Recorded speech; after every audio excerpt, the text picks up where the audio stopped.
Fake. 1910, une femme née, albanaise. Plus tard, jeune qu'elle était, elle va entrer dans une mission catholique. Cette femme, plus tard, on l'appelle Mère Teresa, canonisée. Reconnue même par le pape qui s'est déplacé jusqu'en Inde. On l'appelle Mère Teresa de Calcutta. Une catholique. J'ai lu ses livres et ceux qui la connaissent, qui ont étudié sa vie. On n'a jamais vu une personne faire autant le don de sa vie que cette femme-là. Qui allait vivre à Calcutta, en Inde, avec l'idolâtrie qui s'y trouvait. Les pauvres et les lépreux, elle laisse tous les avantages et tout ce qu'elle fait, c'est pour les autres. Mère Teresa disait, le plus important, ce n'est pas ce que tu donnes, mais combien d'amour tu mets dans ce que tu donnes. Le plus important, ce n'est pas ce que tu fais, mais combien d'amour tu mets dans ce que tu fais. Mais elle était catholique. Et nous, généralement, tout ce que nous faisons, c'est nous en prendre aux catholiques. Mes frères et sœurs, nous allons être surpris ce jour-là au ciel. Je dis, nous allons être surpris ce jour-là au ciel. Un jour, j'ai eu une vision. Dans la vision, je me suis vu dans un train, dans un wagon. J'étais avec un frère qui s'appelle Emerald. Je ne sais pas où il est actuellement. Il priait chez le pasteur Simba à l'église de la Borne. C'était un ami à moi jusqu'à ce jour. Et je me suis vu avec lui dans la vision. Et nous étions comme en train de monter le jour de l'enlèvement. Mes frères et sœurs, j'ai vu des femmes qui étaient là, que j'ai connues comme des musiciennes profanes de notre pays. J'ai vu des musiciens profanes de notre pays. Et j'étais choqué de voir que ces gens se retrouvaient dans le convoi de ceux qui étaient enlevés. J'ai dit à Dieu, mais qu'est-ce que je suis en train de voir? Et le matin, j'étais choqué. Il a dit à Pierre, n'appelle pas impur ce que j'ai appelé pur.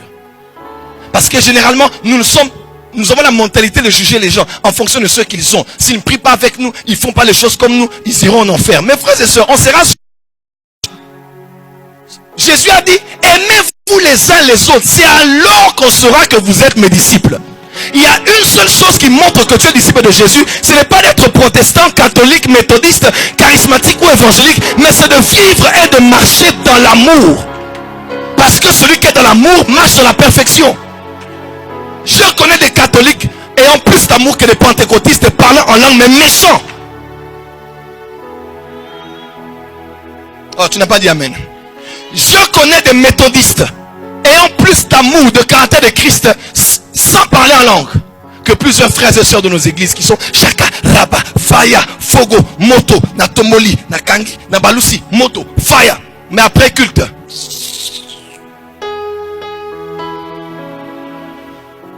La paix c'est un beauté. Moi je vais la saluer. À l'occasion de quoi? Qu'elle aille parler à Daddy là-bas, ils vont voir. Vous êtes mauvais, vous êtes des païens. Vous êtes plus que les païens. Jésus a dit, si vous ne saluez que ceux qui vous saluent, qu'est-ce que vous faites de spécial? Si vous n'aimez que ceux qui vous aiment, qu'est-ce que vous faites de spécial? Vous faites quoi de spécial? Parce que même les païens montrent qu'ils ont plus d'amour que les chrétiens. Il peut prendre son mégot de cigarette. Il ne demande même pas, ah, mon cher, donne-moi un peu, je veux aussi prendre. Il ne demande même pas si son voisin a brossé les dents ou pas. Il ne faut même pas le dentaire pour lui ouvrir la bouche pour vérifier les régions volcaniques de ta bouche. Si ta bouche pue ou pas, I don't care. Solidarité de cigarettes. Et il partage sa cigarette, lui aussi. Oh mon gars, et il se partage. Mais les chrétiens, partage-moi. Nymphilim. Vous allez aller bloquer nos bénédictions.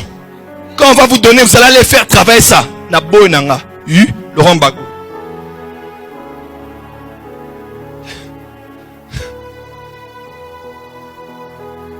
Quand le culte se termine, quelqu'un a son véhicule. Oh, can I have a lift? Peut me déposer à la première rue. On ne connaît pas l'état d'âme. Hein?